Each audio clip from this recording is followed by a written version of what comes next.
This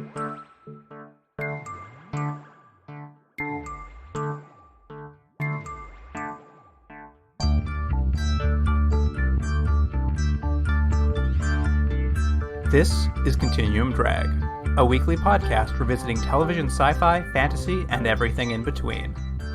This week, Earth 2, episodes 8 and 9. As a species, we've come a long way. We've learned how to control everything from DNA to matrimony. As a group, we're still trying to figure out whether we'll make it. We learn more about our limits every day. Even if that means telling a simple lie to protect a boy's life. Welcome to Continuum Drag, the podcast renewing its vows to TV science fiction. I'm Luke, here with my co-host Jordan. What's real, Jordan? I'll tell you, I'm sorry, Luke, but you're just NOCD, not our class, dear. Great acronym. Yeah, I'm going to start using that in my normal life. You're just NOCD.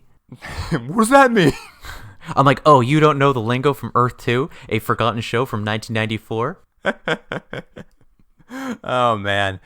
Well, Jordan, before we get to this week's episodes, you want to kick us off? I thought we would do something we haven't done in a while. At least I don't think we've done in a while. It's a little bit of, I guess we're calling it, Who Would You Rather? What Would You Rather? I don't know. What are you calling it this time? I've changed the name, and it's going to be called, and pay attention, you have to figure this out. I should write this down. Pay off your grandparents' debt, drink water from a belt, or have the Tarians bury you alive.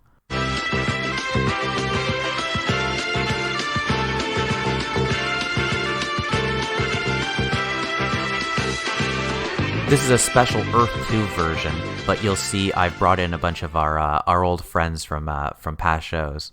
Oh, good. You've brought in some oldies, some classics. Mm-hmm. Just so I'm clear. Yeah. I'm going to be long-term paying a debt with this person. I'm going to be having a little fun in the desert by drinking some water out of their belt. That's true. Or I'm ending my life with the Tarians. You probably will be burying them alive. Oh, I see. I give them to the Tarians. Yeah. I rip off their Tarian bone necklace. Exactly. I got you. They have no defense, and then the Tarians just pull them into their underworld to do whatever nefarious things they do under there. Wonderful. Wonderful. Okay, so the first category I have called Strong Female Leader. Okay. And your options are Devin Adair from Earth 2, Faye Peronovich from Nightmare Cafe, or Dr. Molly Ann Caffrey from Threshold. All right. I am going to pay off my grandparents' debts long term with Faye from Nightmare Cafe. Yeah. I am going to go down on the water bottle of Dr. Caffrey from what's the show called? Threshold. And I'm afraid, despite the fact I like the actress who's playing Devin, the character just doesn't work for me. She's going down to the Tarians. I couldn't agree with you more. I think there's no other way you could go. Round 2. I'm called this Rough Around the Edges. We've got John Danziger from Earth 2, Vaughn Rice from Ultraviolet, Eddie Munro, K9000. I know how this is going already. Oh, man, it's a tough one because I've got Vaughn Rice there, and I would just like to give it all to him, but I got to make a choice. I think, unfortunately, it's going to be Danziger I'm going to pay off my debts with. Well, he's going to be happy about that. He's got a lot of debts to pay. Mm-hmm. I'm going to go down on Idris Elba's canteen. Yeah. And I guess old K9000 boy is going down to the terrace. Yeah, of course he's got to. All right, Luke, round 3. Robot Friend. Zero from Earth 2, Andy from Quark, or the dinosaur robot from Steel Justice. Interesting. I like all these robots. I know you have a special place in your heart for Andy from Quark. But you're right, I do. And I'm afraid that me and Andy are going to pay off some debts together. I can't wait to spend some time with that depressed robot. Yeah. You're going to have to work on his neuroses, I think. No, I'm going to just elevate them. Going to really fuck him up. I think I'm going to go down on the canteen of Robosaurus. Oh, that's good luck on that. And then, not that I don't like Andy, but I just feel like I haven't got to know him enough. Zero, you mean Zero. Oh, sorry, Zero. You're right. I meant Zero. I just haven't got to know Zero enough. I agree. You could take his head off. I feel like he's got shades of Andy, but I just haven't got to know him enough. So he's going down to the Terrians. Yeah. All right. Round 4. Dumb kid. Ulysses Adair from Earth 2. Tommy Anderson from Earthbound. And here's a little special one. Crake from Planet of the Apes. He was the kid played by Jackie Earle Haley. I hate you so much for this. Dumb kid. Well, I gotta pick one of the canteens to go down, and I hate you. Well, you know. And I mean, I can't reverse it. Doesn't make it easier. We all know there's no real win here, but All right. I was gonna say I don't make the rules, but I did make the rules. I mean, I'm paying off my debts with the Planet of the Apes kid. I agree with you on that one. Yeah, Crake. Um, Both Tommy and Ulysses are awful. yeah, but Even though Crake's a bit of a traitor. I won't say the words, but I'm afraid that the Earth 2 kid, or Earthbound kid. Yeah, the Earthbound kid. What's his name? Tommy Anderson. Tommy Anderson's going to be my number 2. And then You're gonna drink water from his belt? I'm not saying that. And Yuli's going back with those Terrians. Right. Okay. I don't know. How do you pick between those two? I think Crake is the best of the kids. I would say Ulysses is the worst, and Tommy's just like a little bit of a dope. So I think you probably made the best decision with the options you had. All right, great. I'm glad to hear I was right. And sorry, what was it you wanted to do with Tommy? Fuck you. Okay, next round. Alien. You'll like this round. You've got the Grendlers or a Grendler from Earth 2. Great. Izagal, Space Rangers. Do you remember Izagal?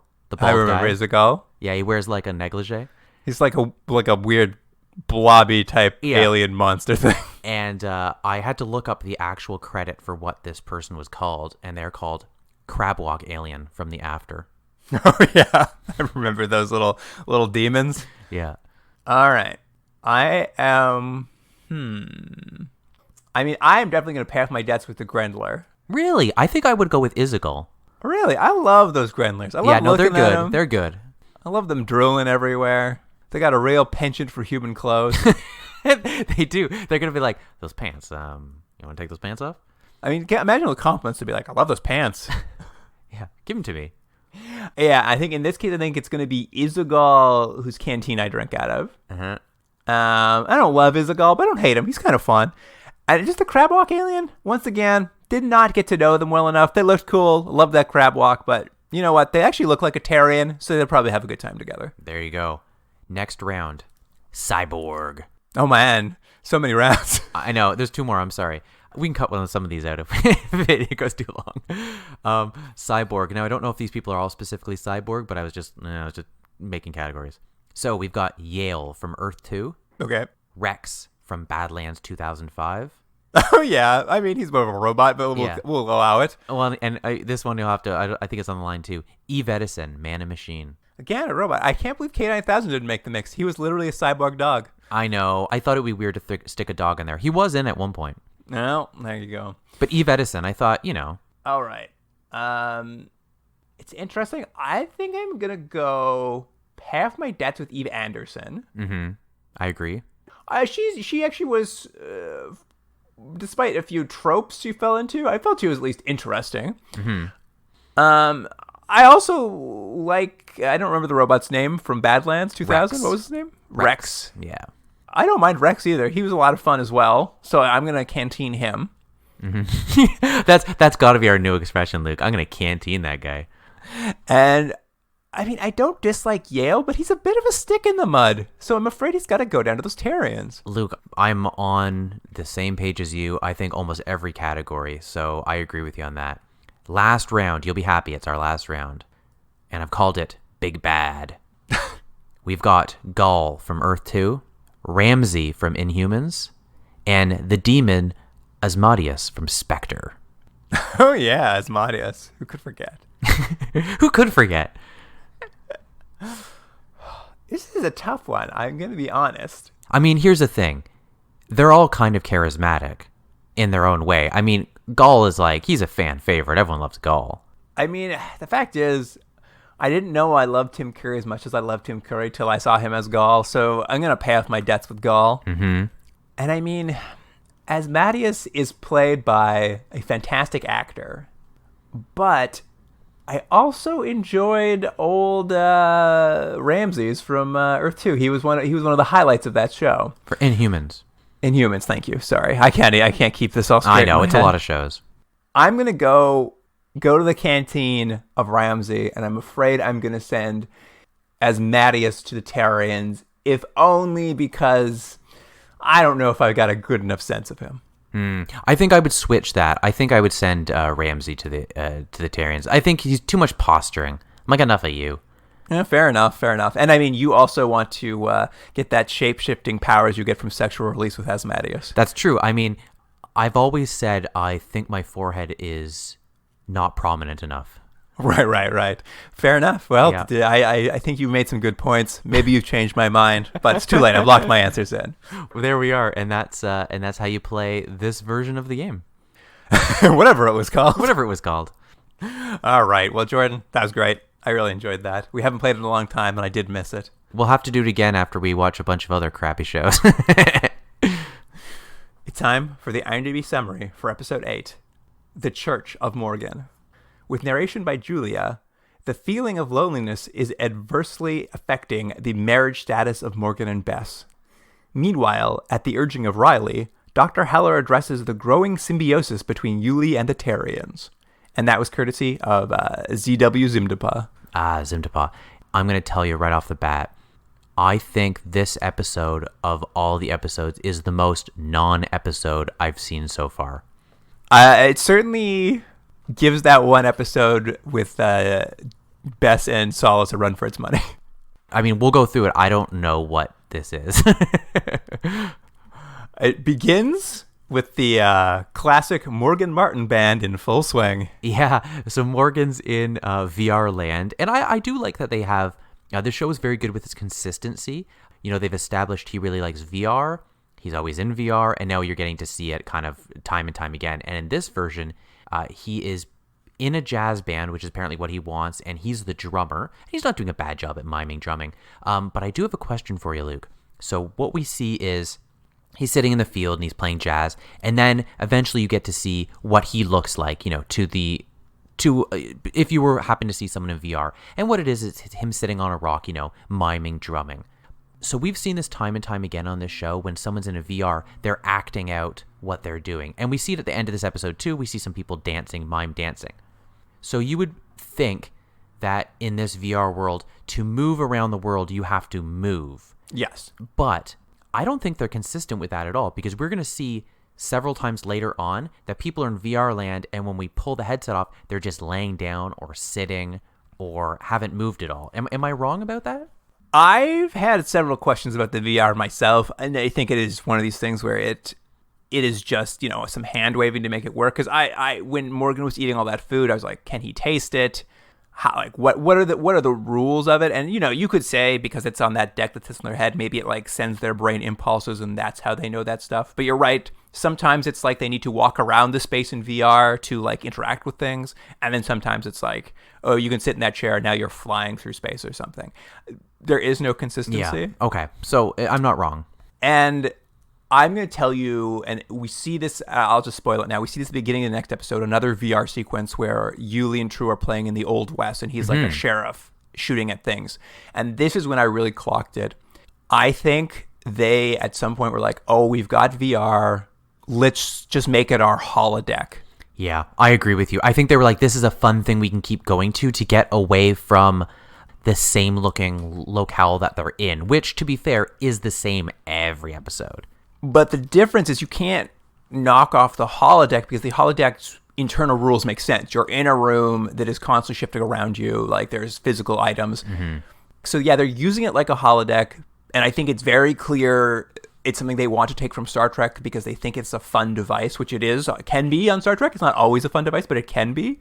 I don't think it's working on this show. I think they're starting to use it as a crutch. It starts becoming more and more of a plot device, and in not always successful ways. I think maybe why I think there's maybe as a viewer you sort of notice it is because they keep adding more rules to it. Now suddenly you can put on a headset and join someone else's VR, or you can join in someone if you're in proximity and they don't know you're there, or like there's all these things that are fine, but it doesn't seem like they're very consistent with what this technology is. And I think it's just that you're right. They're just like, it's fun. Let's just do it. Don't worry. Just kind of don't worry about it too much.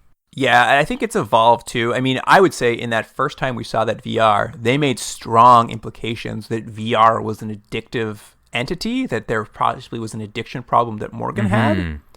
But they have really backed off that idea and switched it into more of a fun... That everyone does. Just like, yeah, playful sort of thing that you can do. I don't know. I mean, I think you're right. It's inconsistent. I think they've changed their mind about what it is. And yeah, I don't know. We can get off this topic, but I think the way they've shifted it doesn't make internal logical sense to the world that exists. Yeah, but we do get to see a Western scene in the next episode. What a treat. Just like when Worf and his son used to go. I thought the exact same thing. Anyway, getting back to this episode, yeah, we see Morgan outside of VR just like wailing his hands around. We see Bess taking a bath, looking very annoyed at him in his VR setup. And this is a Bess Morgan episode. And we kind of get into it very quickly as Bess is feeling guilty about something, and she like tracks down Yale because she hopes that all his internal programming with as he puts it, the data on the 99 widely practiced religions on Earth. I didn't actually understand this. So she comes to him because she's feeling guilty, and what we find out is she is Catholic, and she wants to have some sort of confession to a priest. But she knows he's not a priest. All he essentially is an encyclopedia of religion. So I don't know what she was hoping for, because he even says to her, if you want a friend, you can talk to me, but I can't absolve you in the religious sense that you were hoping for. I think what it is, and I mean, I think you're right. I think she's maybe overestimated what Yale will do, but I think she's just hoping, hey, Yale basically has a computer encyclopedia in his brain. Maybe he can act out the rites of confession for me, and that will be as good as confessing to a priest. Right. And Yale's just not comfortable. He's just like, I am not a spiritual advisor. I can't do that. But we haven't mentioned, Luke, what is she feeling she needs to confess about? She feels guilty because she has been cheating on Morgan emotionally. And I've said it before, but the stakes have never been higher. And it is funny because when she says she's been cheating on him emotionally, she doesn't mean she's even like met a guy who she's like having just like conversations with. There's just someone, we'll never know who, somewhere in the Eden Project who she maybe has a crush on. Like, that's it. I don't even think it's that much because they keep talking about it. It feels like at one point she was like, that person's attractive, or she had like a dream or something about someone, and she has some sort of old school pre-Vatican II Catholic guilt about it. And it was just like, okay, this is what we're hanging the whole episode on? One thing we know for sure, though, she's not having a crush on Solace, because he'd know if she was. He does say that. He's such a funny character, and I don't know if they know what to do with him, but he's just like, yeah, like I know because I'm handsome. I know if a lady likes me. And we're like, yeah, you are handsome. We all agree. But essentially, Yale basically recommends Beth should just go talk to her husband about it and just like, get it out in the open. It's the only way to deal with it. So she goes to have a conversation with Morgan, who's like having a nap at the time. Yeah. And he reacts about as badly as you can. He's not sympathetic. I like how she broaches the subject. He's having a nap on the ground. She sits down next to him and she's like, have you ever thought about other women? And his eyes just shoot open. Yeah. He feels like he's being set up for a trap. The whole thing is that you see a little bit of issue with their communication, and he feels he can't say what he feels. She just is hoping to instigate him to tell her how he feels, and he can't do that because he's a man-child, and that's the basic point of this episode. She comes clean. She's just like, I've been having impure thoughts about another person in the group. And Morgan makes it very clear he is not interested in an open marriage. Yeah, I know. His response is so odd because it's not what she said. And I mean, yeah, we'll just allow it because that's what they want this plot to be. But it's like, it seemed an overreaction even for his cartoon character. I mean, I felt it was right in line with who he is, but it is funny. I actually found what was interesting is I expected him to be more like outwardly jealous and upset about it, and his takeaway is weirder. Like, he seems to briefly consider the idea. It's like, maybe it'll be an open marriage. And then he just like goes on this weird witch hunt to like figure out who in the camp she has a crush on. But since nobody knows because she's never told anyone, he's just walking around asking every guy, it's like, does my wife have a crush on you? And how would anybody know? But the interesting thing we get about this, or maybe it's only interesting to me, is that we do find out a little bit more about the world they live in, which this show has done a pretty good job of like peppering in over the episodes, is that we find out that in this world, or not this world, but the world where the show is operating in, there are marriage contracts.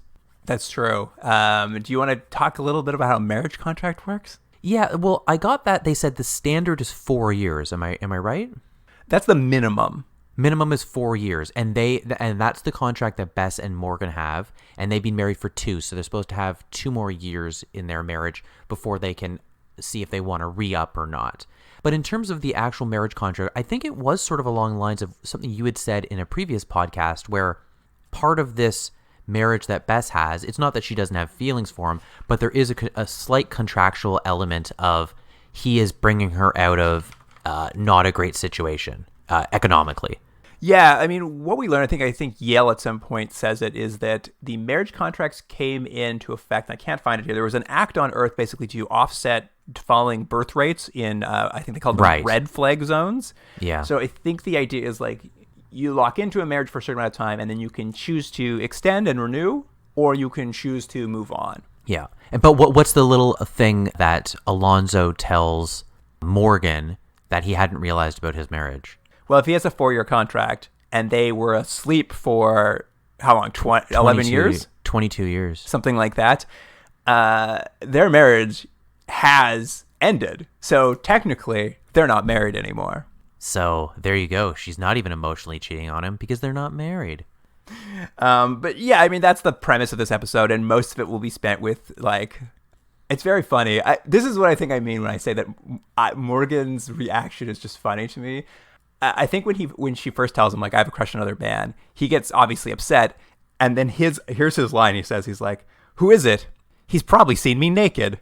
I don't remember that line. And I'm just like, what are you worried about? And like, he spends most of his time, which is very funny. We've never seen him have friendships with anyone. Mm-hmm. But this entire episode is just like him hanging out with the boys. First it's Alonzo, then it's Danziger, and even some of those extras we've met along the way. He's always like chatting them up about like what's going on in his marriage. And like no one clearly likes him. But it is just so funny because just him walking around complaining to his boys, alternately like accusing them of being his wife's crush, or B, complaining that he's Earth 2's first cuckold. And I'm just going to make a little point that doesn't have anything to do with this, Luke, so I hope I'm not grinding this to a halt.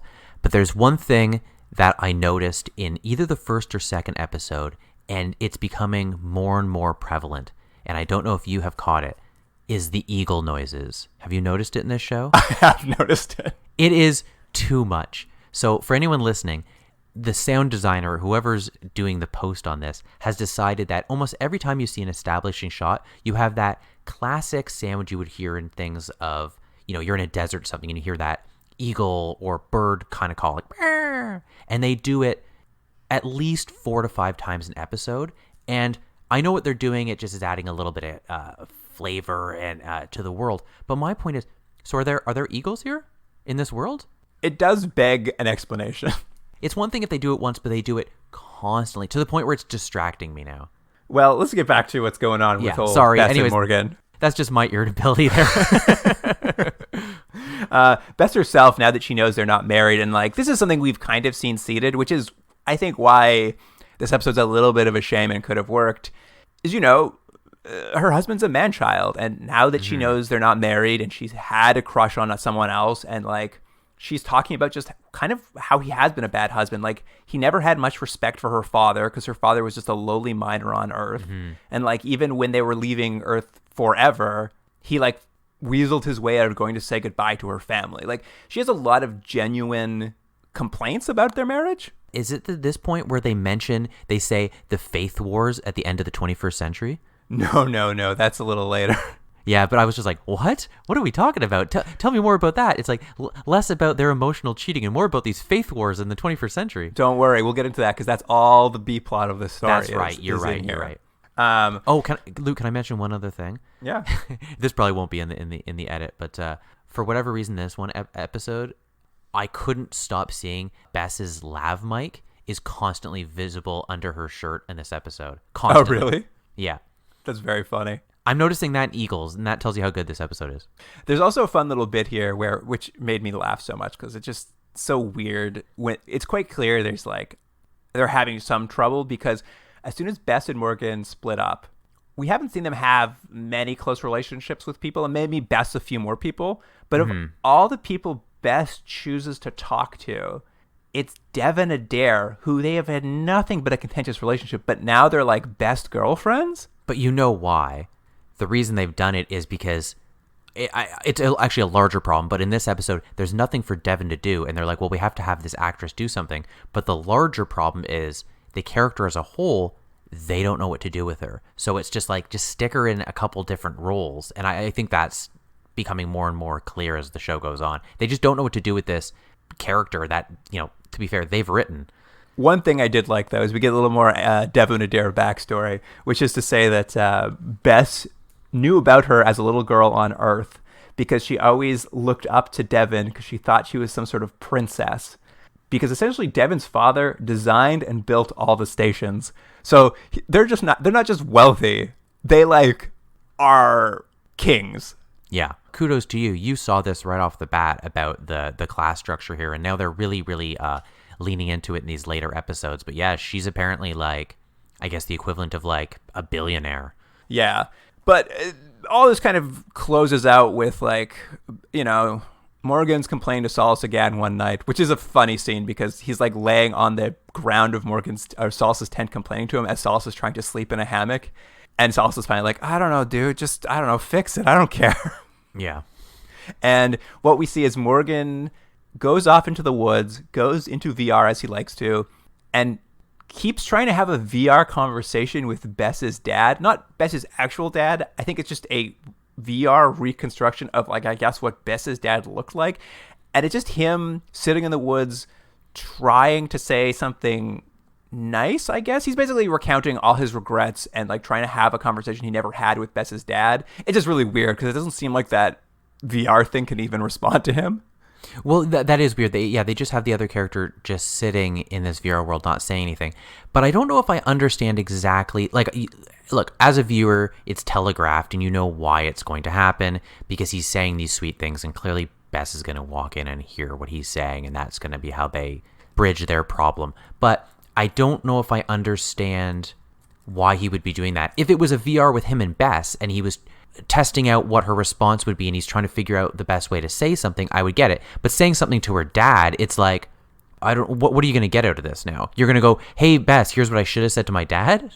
Yeah, I thought the same thing. I thought when we saw him there, it was going to be him practicing a speech to Bess. But then when we found out it was her father in VR, what it felt like is they wanted a scene where he called her father back on Earth and fixed everything.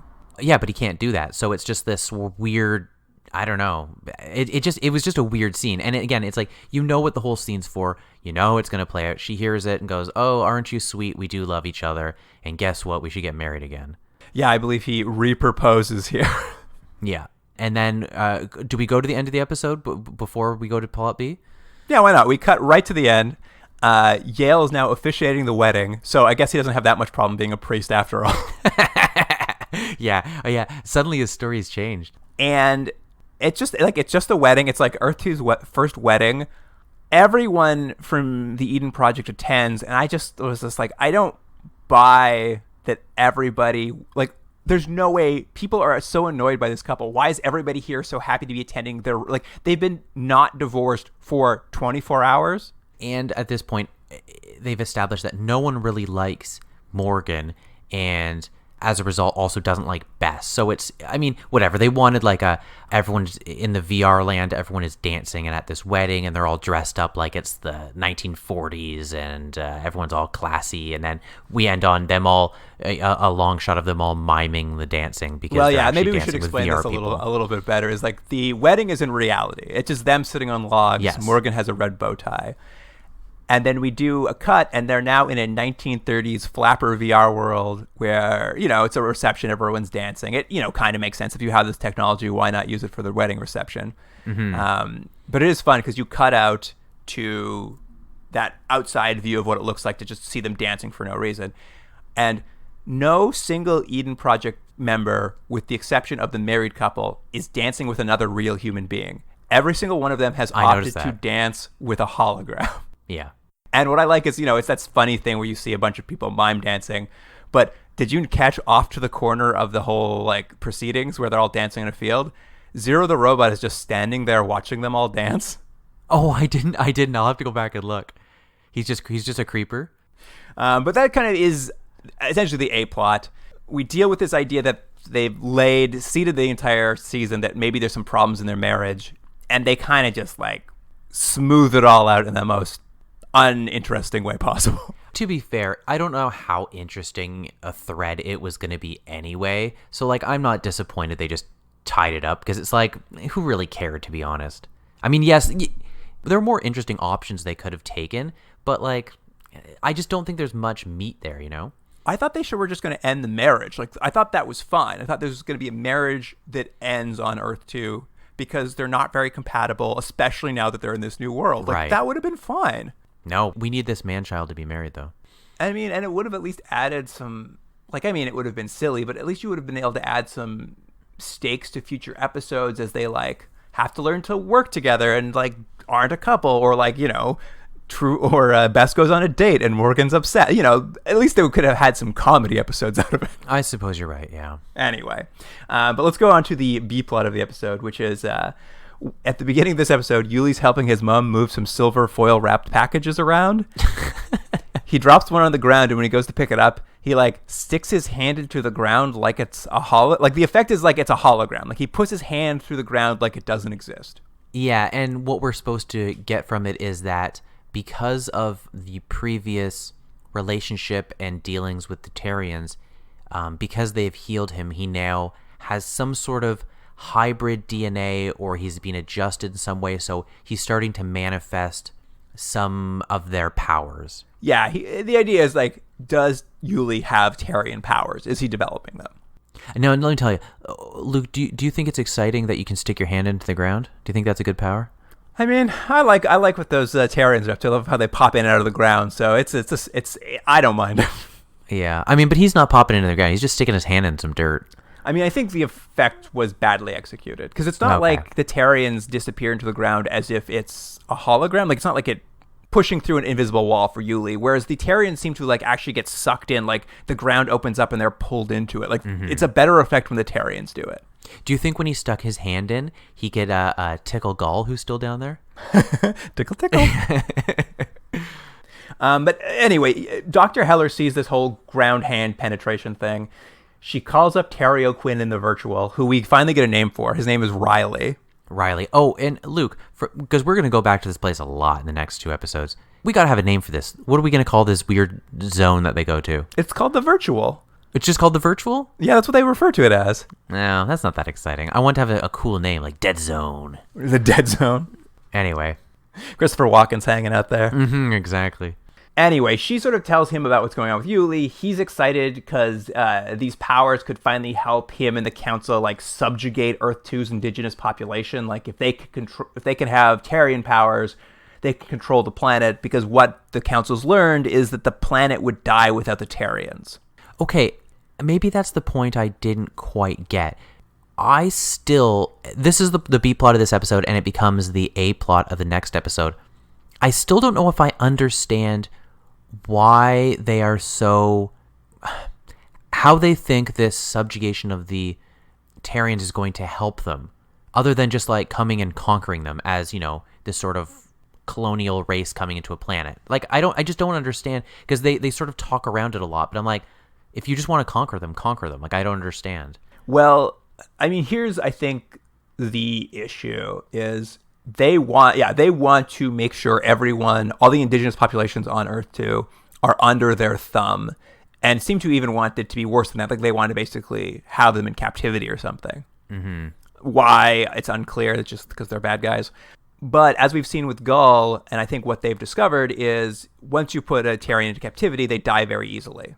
And as they've been implying with the like genetic makeup of the Terrians, how it seems to be mineral, animal things, and I think I've said this before, is I think the Terrians are the same as the planet. Like they are one and the same. And he does say here, if we subjugate the Terrians, the planet will die. So he's trying to find some other way. So if Ully can be the link to the planet, then other humans can be, then we can just run the planet without the Terrians. Oh, okay. And that makes sense then, because it just felt like there was a lot of gobbledygook of like, we need this. And she's like, I don't know if I want to. And he's like, I need pineal glands. And she's like, well, I don't know if you can have it. And I was like, okay, guys, just do something. Well, that is where things get a little more complicated, is because Ully's developing his power and Riley wants it to subjugate the indigenous population. He's just like, hey, why don't you, Dr. Heller, cut out Ully's pineal gland for me? And it seems to be because he believes that that's where the human soul lives, is in the pineal gland. How dumb was that? It doesn't make a lot of sense. And it's very funny because Riley's just like, listen, it's not a big deal to cut out a kid's pineal gland. I've done it before. I took some criminal kid and I cut out his pineal gland. Didn't work and he died, but I think it's worth another try. Yeah. And I'm telling you, if there's one person you want to do a major surgery, it's Dr. Heller. And this is kind of where they talk about, I think it's a little maybe later, but this is kind of where this is coming in, is I get the idea that maybe some of however the Terrians have affected Ully might have affected his pineal gland, and maybe you want to study it to replicate it. Mm-hmm. But Riley very explicitly is talking about the soul existing in the pineal gland, and that has been a theory that's been around for a while. And this is where you brought this up earlier. They talk about the faith wars at the end of the 21st century, where I guess all the faiths went to war with each other. Yeah, sure. Why not? But during that period of time, there were lots of pineal gland experiments on POWs, I guess to try to find the human soul in the faith war, to find out which was the real true faith. Was that what they were trying to say? They never specify. I didn't understand any of this, honestly. It got to the point where it just felt so...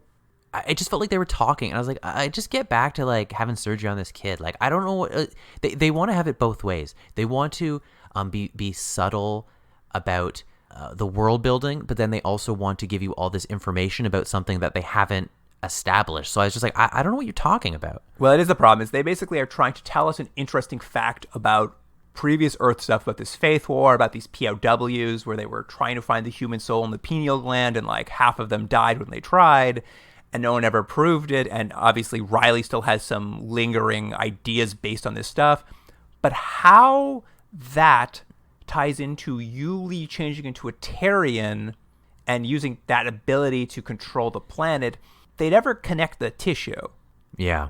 And I mean, if I'm being generous, maybe deep down in some Riley backstory, Riley believes that everything has a soul, including planets. So to control this planet, you have to connect to the planet's soul. But none of that is set up. None of that is explained. I am literally just doing guesswork here, because they never connect these two ideas.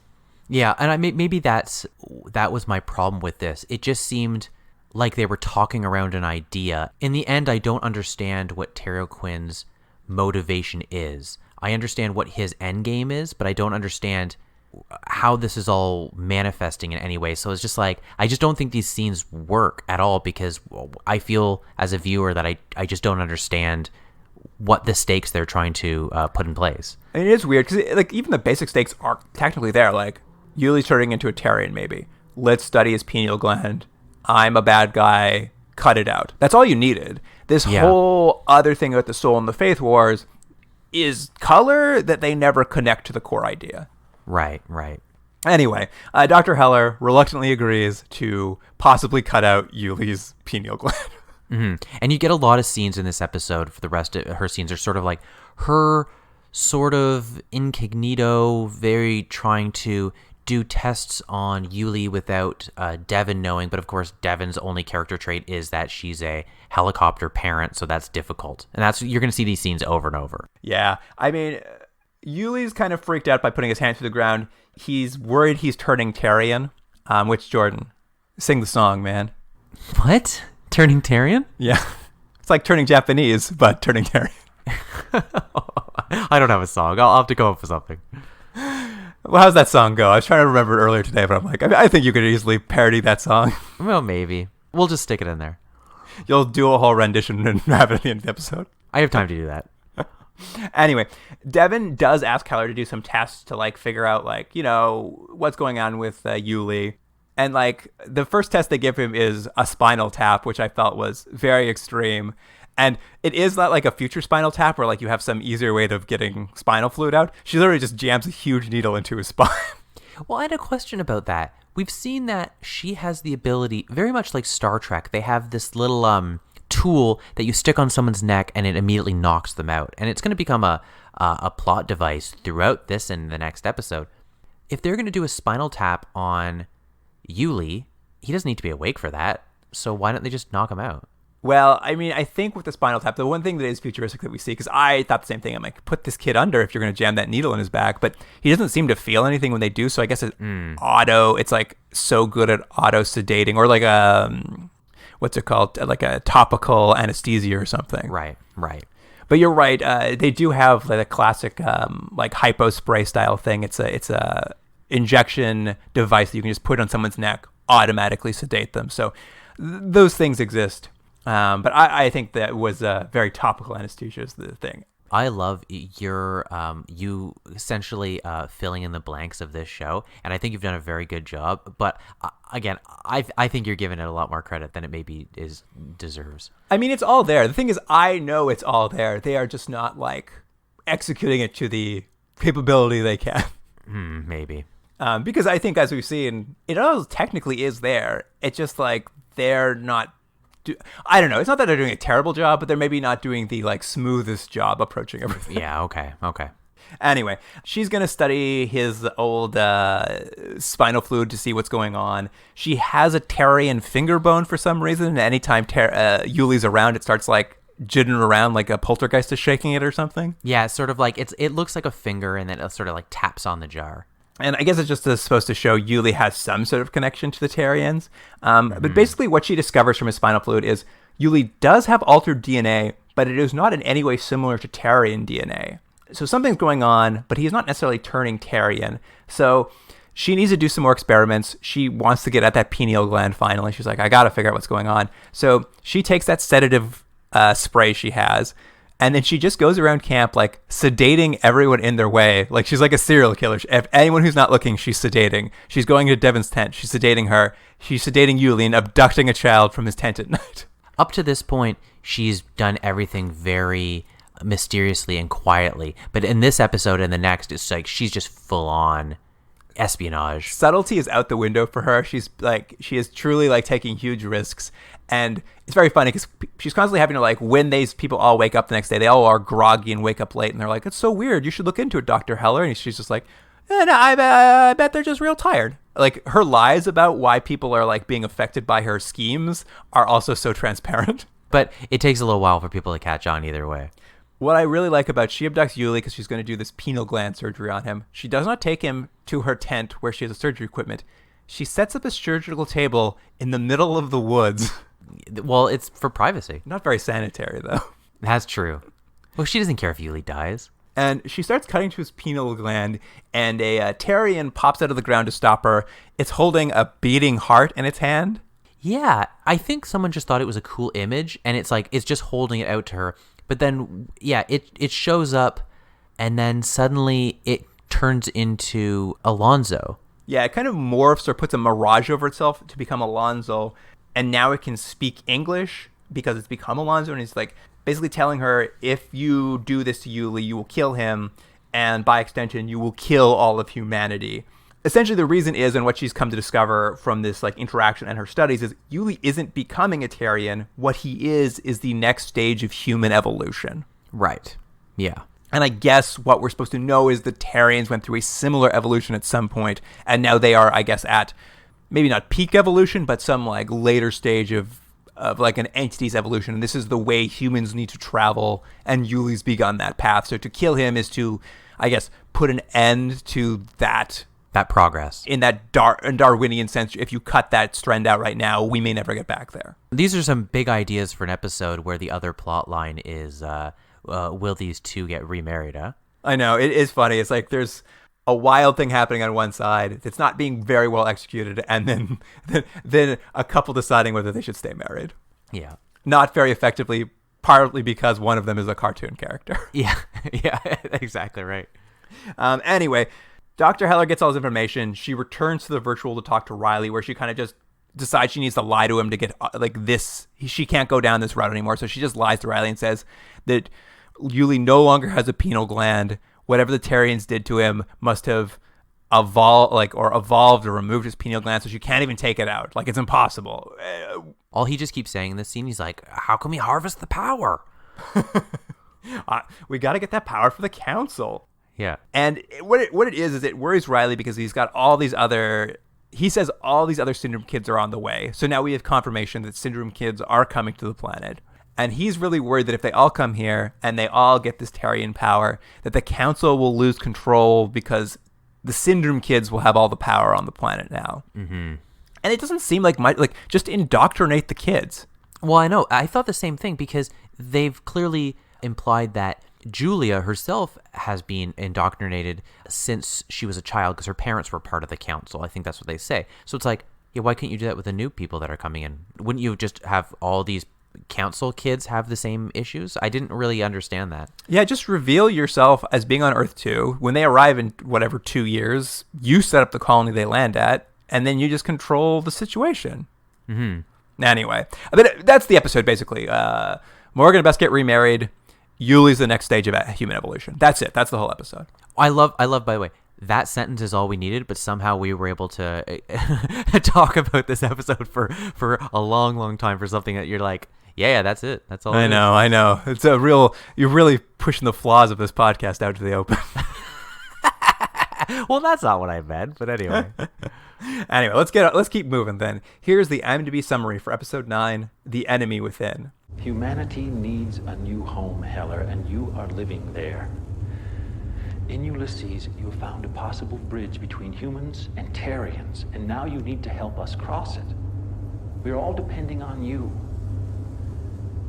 You must tell me where you are, so that we can come and collect the child. Who knows, when you do, maybe the council will name an entire continent after your family. Yeah. Maybe they'll call it Hell. Julia hopes the secret injection of Ully's DNA will make her the link to the Terrians. When her VR visit with Riley is disclosed by True, Julia's conflict of project physician / council patriot is considered by the group. Of course, that is from R.W. Zimdapa. Yeah, our old friend. And as you mentioned, this episode opens in the sort of sepia-toned Western scene, which I have a feeling is how they're going to open all episodes from now on. Not as a Western, but in a VR land. I think that's going to be their new... They're going to do a voiceover and a VR sequence at the opening of every episode. Well, I mean, that's how you get the viewers. Did you notice, though, you might have skipped past it, but they always do a recap at the beginning of these episodes just to catch you up. But this episode had a very long recap. No, I did watch it. It was 3 minutes or something like that. I can tell you why, though. This was the first episode after Christmas break, so they'd been off the air for a month, and I think this was an attempt to be like, if anybody's coming in, we've got to catch them up or we're going to lose them. It's funny. My first note here on my paper here is, this episode opening feels like a classic let's get viewers in who haven't tuned in before. I mean, that absolutely true. But what I liked about the voiceover, I don't know if you noticed, because the voiceover has changed this time. It starts with Dr. Heller, it ends with Devin, but they basically have the same voiceover. And the voiceover is essentially saying, every day on Earth 2 is the same. We wake up, we walk a few kilometers, we settle down. We wake up, we walk, and it's so funny because they're really pointing out what we've noticed on the show. It's just every episode is starting to feel the same as well. And it's it is so strange to hear them say at the beginning of this episode in VO, I think accidentally pointing out a huge flaw in this show. I agree. It's funny to say it right out in the open, but I felt the exact same thing. It's just yeah, it's the same thing every episode, so there you go. But that's the life we have. And they're not wrong. It starts with another trip into VR, as you mentioned, and then immediately goes into another plot from the council member Riley. Basically, he's telling Julia this time, I need you to do something else to Ully. And she's just not sure again. Once again, she's I'm not going to give up our location. He's just tell me where you are. We've seen this scene before. And basically, this is the plot of this episode is that Dr. Heller's basically gonna be like, what about this? What if I isolate Yuli's mutant DNA and I inject it into myself and I'll become the conduit to the Terrians? But it is almost the same plot as the last episode. You're right. The difference in this episode is the actress who plays Julia, and I can't remember her name. It's a real her episode to act like a crazy person. But this show has a weird thing where you can almost watch the show in 2 episodes. It's good our podcast is scheduled the way it is. But this feels, in a lot of ways, to have much more action and much more plot than the previous episode. But at the same time, they've positioned it as an addendum to the other episode. It's very odd. Yeah, it feels like the last episode never ended, or that someone was just like, oh, you know, it's a better idea than what we did with Ully and Heller in the last episode. This idea. So it just doesn't make sense they did both these plots, and especially doesn't make sense they did them both back to back. I agree. Because it just feels like a remake of the last episode's plot between them. Again, this is a real act off. Julia gets to really show her acting prowess. And speaking of just another day on Earth 2, we cut from that to Danziger fixing another vehicle, like the only thing we see him doing. It's a funny thing we can mention here. I actually feel like Clancy Brown, right? Mm-hmm. He, I would say a good 2-3 episodes, has had nothing to do. And also the actress who plays Devon has had very, very little to do. This episode she does by the last act. But it's interesting that I think the writers are having difficulty parsing out things for all the characters to do. So you are having characters disappear for episodes at a time, which is not necessarily a bad thing, but I sort of noticed it as they just don't know what to do with these people. So it's like, oh, he fixes stuff. So every episode, he'll just be in the background fixing something. Well, this episode, what they need him to do is they need him to injure Ully so Dr. Heller has a reason to start running her tests on him without being suspicious. Right. And the way Ully is injured was baffling. Set the scene. Zero, I think, is holding up a vehicle like a car of some sort. Yeah, he's like, when you jack up a car, you're just using a robot to lift it. Right. And Danziger is working on it. And then Ully just walks on by, distracted, and Danziger's like, all right, we're all done with it. Zero drops the car, and Danziger thinks it's going to drop on Ully, so he grabs Ully in the last second and pulls him out of the way, but he still gets his knee is cut. Is that what happened? That is what you just described. I think was what probably was on the page, and I think that was the intention. But how it is shot is insane, because what we see is, yes, Zero's holding up a car, he's working underneath it, and then some 4 or 5 feet behind Ully, and this is how it's shot. You can see Ully 4 or 5 feet behind Zero. He's quite far away from the car itself. He's doing fake kid kung fu or something. I love that movie. Remember the movie Fake Kid Kung Fu? And there is literally a shot of Zero holding the car. You can see Ully behind him, and then Danziger says, "Drop the car, Zero." And as Zero drops the car, Danziger's like, "Oh no, Ully's in trouble," even though he's easily 6 feet away from the car. So what you see is Danziger leap away from the car and tackle Ully to the ground really hard. But none of the way it was set up or shot gave any indication that Ully was anywhere near the car. I wonder why they did that. Maybe it was a safety thing. They actually didn't want the kid near the car or something. Somewhere along the way, I think the intention was to shoot it with a perspective that might give you the implication that Ully had wandered under the car. But the angles they took had Ully clearly standing behind Zero. So there was no way he could have been behind the car. The important thing, though, Luke, is he's been injured, and that means Julia's got just what she wants. Exactly. I know, I'm really harping on something that does not matter. I mentioned those eagles, so everyone's allowed their thing. Yeah. So she takes Ully to work on his scraped knee, and she, of course, immediately sedates him and knocks him unconscious so that she can, once again, steal more of his DNA. Yeah, she's got a real hankering for that DNA. Which she takes, and I guess she probably does some sort of processing on it, but then she puts it in one of her little hypo sprays, and then she just injects herself in the neck with his DNA immediately. We're supposed to believe she is conflicted as to her feelings for the group, the New Eden Project, and the Council. So she has this conflict between the two. So she doesn't want to hurt Ully, so she thinks, I'll do it to myself. But it also seems like she actually does think that's a good idea?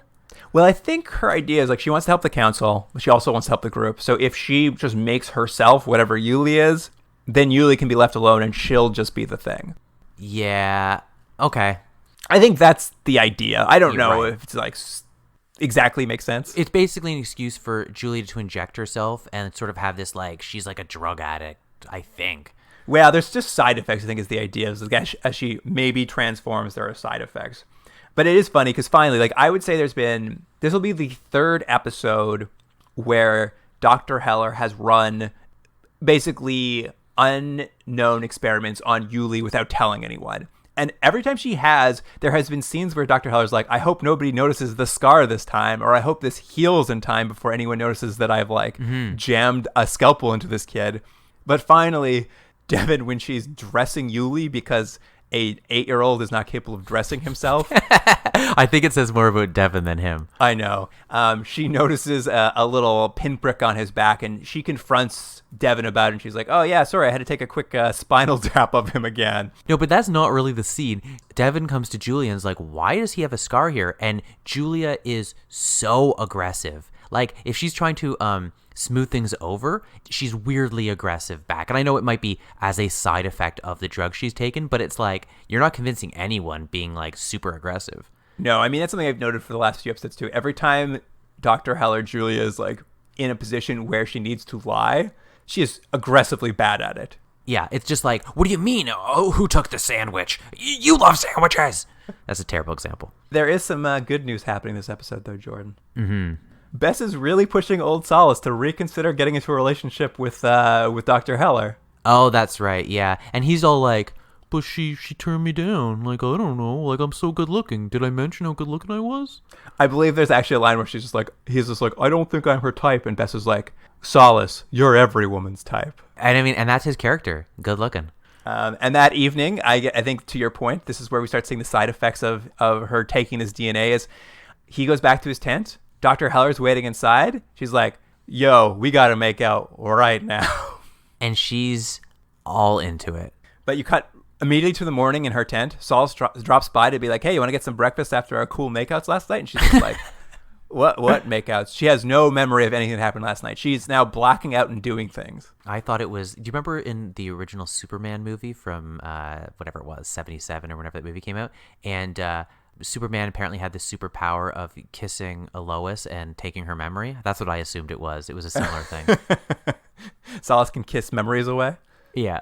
There's some problems with that, but yes, I think that's a power. It's also, I mean, those are the side effects. She's having blackouts, but she also, on one of her calls with old Riley, a Terrian arrives and touches her. So something's happening. The Terrians seem to be reacting to her taking these things. Although when she does have that first interaction with the Terrian who comes to see her, he mostly just like screeches an ear-piercing screech and then dives back into the ground. So it doesn't seem like it's going that well.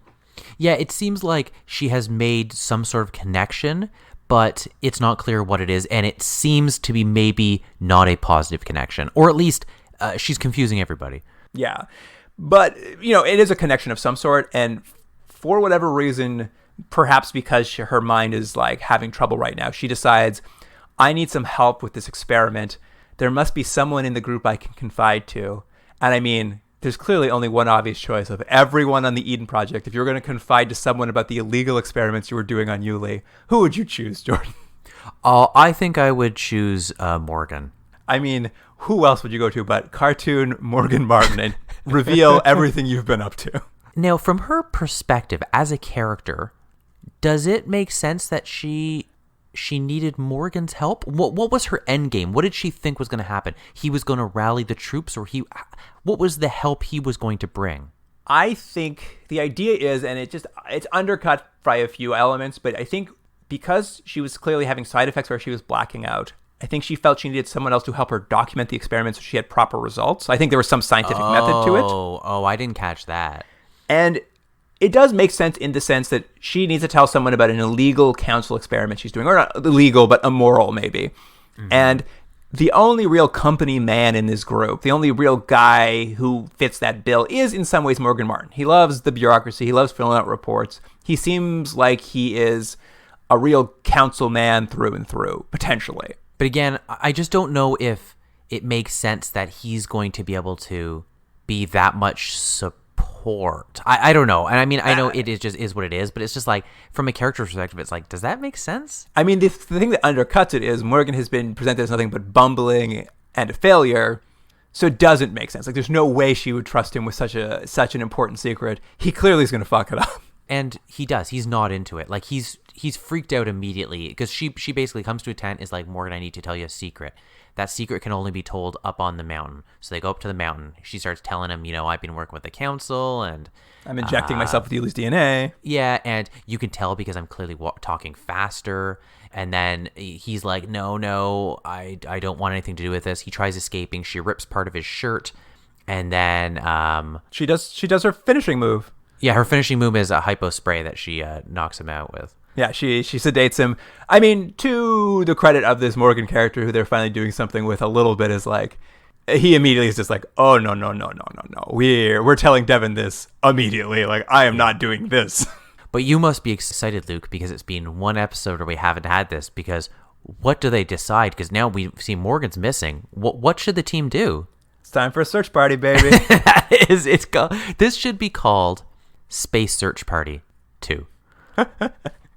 I mean, immediately Morgan's missing. Let's call a search party. Dr. Heller, of course, when they tell her she's missing, she has no memory. She blacked out. She doesn't remember anything that happened to Morgan. There's some blood under her fingernails. She's worried maybe she's killed him or something. Why is there blood under her fingernails? Unclear. Yeah. Because they want the viewer to think she clawed him to death. She immediately jumps into the virtual to visit with Riley, and it's very funny because Riley this whole time's been like, are you sure this experiment's working? You seem very unstable. And she hops in. She's like, uh-oh, I think I killed Morgan last night. And he's just like, yeah, this experiment's a bad experiment. I don't like it. It is funny because in all the other times she's been in these conversations with him, he has been pushing her and trying to pressure her to do stuff. And in this instance, he's like, I think we need to back off this. I didn't approve this plan and it's not going well. And she's like, no, it is going well. I think if I'm acting crazy and I'm having problems from this, I think the very logical solution as a doctor would be to inject more into me. And he's like, oh, I think you're a terrible doctor. And as the voiceover said, Jordan, since it's just another repeating day on Earth 2, much like when Gaul was talking to the Grendlers, True just happens to stumble upon Dr. Heller in the woods talking to Riley. It's funny. I'm sure you thought the same thing, but there's a scene early on where, apropos of nothing, True and Danziger are having a conversation. She's like, what's up there? And he's like, people used to call that snow. And she's like, wow, that's exciting. And it just is so clear that she's going to go look for snow and that Julia is going to have her secret conversations there. Like, you could just see it from a mile away. And it's just, I'll say something about this episode. The first 3/4 of the episode are so telegraphed and so everything you think is going to happen. And then the last 5 to 10 minutes, they're like, how about we just throw crazy stuff at the wall? I mean, it's funny that you say that was telegraphed. I forgot that scene even happened. So really? I didn't even connect the two. I just thought it was True. I thought it was a plot convenience that True wandered through the forest. Yeah, I just, as soon as they saw that, I was like, oh, I guess she's going to walk in on a conversation. Because it's the conversations she's having in secret are stupid. The fact that you have to do this in this VR world, like, of course someone's going to overhear you at some point. Yeah. And I mean, technically, this is the second time. True sees her twice this episode because this is the second time. Because this time, True goes back and she brings her own VR deck with her and hops into the virtual to see what Dr. Heller is doing, which I thought was crazy. It's like, you are on a secret call with this council member. Do you guys not have any security on these lines? Like, anybody walking by can just hop into your virtual call? And not only that, and we're going to find out later, apparently they also record these conversations? I don't know if that's true or not. Maybe. It's possible. I guess they must. But True jumps in. They immediately see True standing in the virtual with them. They're like, uh-oh. It's a big basically, Dr. Heller's now chasing True back to camp to try to stop her from telling everyone what she's doing. True gets there first, and she's just like, in the middle of camp, just like, Dr. Heller's talking to someone in the woods. She's on VR talking to somebody, plotting something about Ully. And everyone in camp's just like, oh, True, you little liar. No, but what I liked is this is, I think, the moment where the episode really gets going. everyone's like, you didn't see anything. And then Julia's like, why would you say those sorts of things? Yeah, I like that Dr. Heller shows up too, and she's like, what's going on here? And just starts gaslighting True as hard as possible. Yeah, and then out of nowhere, Bess just injects her in the neck, and Julia goes down, and she's like, I'd believe you. Commercial break. And I was like, yes, finally something's happening. I do like that Bess appears to be the most perceptive person amongst this group. She's always presented as like an innocent, which makes her dumb. But of all the characters on the show, she's the only one who seems to figure out what's going on ever. I agree. Also, she reveals that part of the reason she knew is, I guess she has a listening device, or like she has access to everything Morgan hears. Like they have tracking devices on each other. So she listened back to Morgan's conversations the night before. But then we do see in that same scene, so basically we get the next scene after the commercial break is Bess is playing for them the audio so they get to hear the conversation that had happened between Morgan and Julia. But then, what's his face? Yale is at the computer screen, and he pulls up video of Julia recording herself on the headset, like explaining what she's doing. Well, yeah, because they're in her tent, and Yale's basically going through her experiment files, because I guess she hasn't encrypted them, or maybe Yale can crack it. But he's basically going over all of her notes on the experiment. And so basically, I mean, it's a shortcut, so they don't have to figure out what's going on. But basically, Yale's able to be like, explain immediately that what these DNA injections are. He knows all about how the memory loss works. They basically are caught up. They're like, Julie is talking to somebody in the virtual, and she's been doing experiments on Ully and inject it. Like, they basically just get all the information in like 2 seconds. I mean, it's fine. I think it's just you have to get these characters caught up really quickly. Yeah. And Julia's kind of passed out because they've sedated her in her bed. And there's a little bit of a cut, and Julia kind of comes to finally. She's in her bed in her tent, and everyone's like gathered in a circle talking about her, but they're not looking at her. So she rolls off her bed and like sneaks out of the tent and runs away into the forest because she's so guilty. She's going to try to figure out the last place she saw Morgan and try to find him. And then what ensues is fantastic. It is true. She's there, and suddenly Devin shows up, and Devin's like, we know what you've been doing. Like, you've got to come clean. Yeah, she's like, who have you been talking to? Tell us what's going on this planet. What happened to Morgan, et cetera, et cetera. And then they just start wailing on each other. Well, I want to talk a little about their conversation because it's a great conversation, in my opinion. Okay. Because she wants to know who she's been talking to in the virtual. It's really great because Dr. Heller's like, did you really think you were the only person who was interested in a habitable planet? Did you really think that could possibly be true? And she's just like, this isn't your planet, Devin. You are not God here, which is great. Yeah. Like, I love it when people stand up to Devin because she needs it. And it's true. There's the idea that I think what they're implying is that Devin and these large, very rich corporations have made these decisions that they're going to do this thing without really considering that maybe some other corporation or some other group or some other type of people are maybe also want to have those resources. Well, it's crazy that Devin's the first person to ever think about coming to Earth 2 if the entire world knows there's a second habitable planet that you can get to very easily. What I really like about this, though, she points this out. She really rubs it in Devin's face of just like, how naive can you be? And Devin immediately changes the subject to her son, Ully. And what about my son? And I'm just like, okay, you have to give Devin more to do than just have her constantly turn any conversation to being about her son. But that's the unfortunate thing that this actress is saddled with, is she is, unfortunately, should be the main character in the show, and I would argue is the worst written character. Of all the characters, including the children, she is the worst written character. It's very unfortunate. But you're right. After this little conversation, classic full-blown fight on the side of a cliff. They're punching. They're fighting. Dr. Heller gets the upper hand, and she plants a kick square in Devin's chest and kicks Devin off the side of a cliff. Yeah, and you get a very similar shot to like the end of RoboCop where the person's falling down. You get that eagle-eye view of her just falling off the cliff. And I was like, this is great. This is what I want this show to be. I mean, I think you and I both know intellectually there's no way Devin was going to die. But how excited were you for like 2 seconds that Devin might be dead? I was also just like, oh, please let it happen. For a moment, I thought the show was going to really, really do something interesting. I know they're not going to, but how shocking would it have been? Much more shocking than the first episode where they killed this character you don't know about. But like, don't set it up. don't have any sort of grand reason for it. Just a character just dies. And who's the main character? It would have been great. But of course, she is not dead. Yeah, of course, you have to pull the rug out from under the viewer, and Julie has just been in VR the whole time. They put a VR headset on her when they tied her up so that she'd like wake up and then show them the last place she left Morgan, I guess. Like, it was just a plan to figure out where Morgan was. I think they also wanted to get information from her, right? I guess so, yeah. Like, Devin didn't do a very good job at actually trying to get information. It was like, at best, stalling. They didn't get anything new that they didn't already basically know. But that basically wraps up, like, they now know where Morgan is, so they find him tied to a tree. Dr. Heller won't give up any more information about who she's working for, and they're kind of, I guess, stuck at an impasse, because, like, they get Morgan back, they know Dr. Heller's a traitor, but they don't know why or who she's working for, and we kind of get the final moment of it is the next morning, Dr. Heller wakes up in her tent, and she's been untied.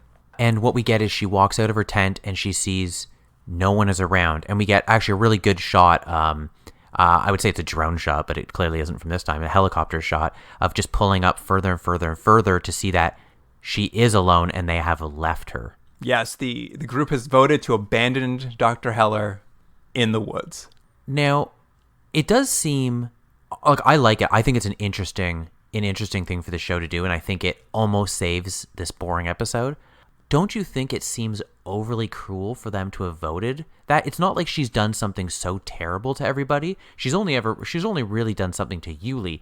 But I mean, I like that. I think it sets up some interesting things for this show going forward. But as a group, that seems overly cruel. I mean, it's certainly, I think kind of the traitor element and the fact there was that explosion on the ship and this like brings some of those things back. I mean, you're not wrong. I think it is like, I also was like, oh, that's some harsh punishment right there. You get to like die on this planet now. I mean, she's not going to be able to find vegetation. She's made that clear. And I mean, I guess you could say like, clearly she can communicate with whoever these people are. So maybe they can just come pick her up or whatever. But that's true. I liked it though. I agree. I was just like, finally a strong turn in the show. Like, abandoning her in the woods is I'm like, this is good. Like, it almost saves the episode. Not quite, you're right, agree. But it at least was like a strong, unexpected turn. Yes, an unexpected turn in a show, one of their major flaws is there is no unexpected turns. And I mean, I think it's probably speaks to the time of the show where things played out over longer periods of time because either you had longer seasons or like plots just were stretched out more. It would have been nicer if this is where they're headed. Maybe this should have happened like 3 or 4 episodes ago when she started experimenting on him. Like, but I think it's just part of the time. That's. Do you have anything else about these 2 episodes? No, I mean that pretty much wraps it up. I did want to make a couple final notes here for you, though. Sure. I don't know, did you see the title of the first episode before you watched it or afterward? Church of Morgan. I saw it before, and I'll be honest, I was kind of disappointed as to what it actually was. I thought for sure Morgan was going to set up his own church, his own religion. I did too. And then it was just like, he gets married again? How is this the Church of Morgan? I know. And it's almost unfair because if you were watching at the time, you wouldn't have seen the title. But I thought the same thing. I was like, oh, this is at least going to be kind of a fun one episode kind of turn and different from what we've seen before. And I was like, oh, this is not a good episode. I think it might be called Church of Morgan because at the end when they get remarried, I think he breaks with like the typical marriage contract and like opts for a lifetime marriage or something.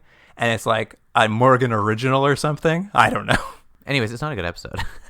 And going back to Church of Morgan, just for you, it was directed by a Continuum Drag all-star. Oh, who was it directed by? I didn't know. I haven't written down his name because it doesn't matter. But he has directed episodes of Freaky Links before this. Well, no, he would have directed this and then Freaky Links. That's true. For us, it was before. For chronology, it was after. Oh, man, what a resume. But that's it. That's the whole episode. Let's get into rating these things, Jordan. What did you think of Church of Morgan? I'm going to give Church of Morgan a 3 out of 10. And it's not that it's the worst episode ever, but I feel like by the time we're in episode 8 now, they can't have episodes like this. This is a time waster at best, and you can't give it much more than a 3. Yeah, I mean, I've been going back and forth on what to give it because it's not a strong episode. Like, it's not even that it couldn't work. The idea of the couple dealing with marital problems, like, there's a way to do that. The A and B plot don't really mix together, which isn't the end of the world. I don't know. It wasn't great. It's a non-episode. you could take this episode out and the next episode would still work. Yeah, I'm going to give it a 3.5. Oh, that extra 0.5. I was probably going to give it a 5 or a 4 at some point, but I think the more we talked about it, the more I realized how absolutely like redundant it was. Yeah. And then The Enemy Within. Okay, I'm going to blow your mind on this. I was going to give this a 5 up until about 5 minutes to the end of the episode, but I have to give it 1 extra point for the 2 women fighting in VR land and kicking Devon off the cliff. And I'm also going to give it 1 point for leaving her by herself. So I'm going to give it a 7 out of 10, even though I don't think this is a 7 out of 10 episode. I have to give credit to where the show was good, but like it's not a good episode. It's actually a 5. I do agree. I'm actually going to upgrade it because of the end and because of that great sequence where she gets kicked off the cliff. There's a couple cool effect shots in it.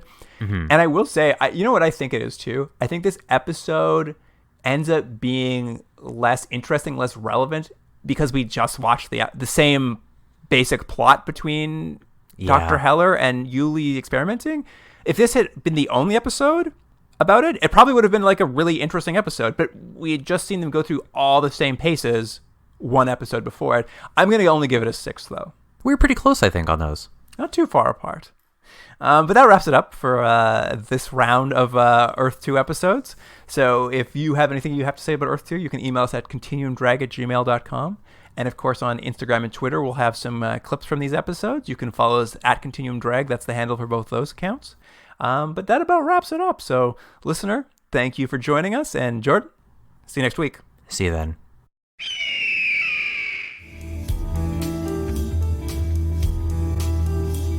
Continuum Drag is recorded in Toronto, Ontario. Theme music by James Rex Seidler. Produced by Jordan Dullock and Luke Black. Special thanks to Aaron Hughes.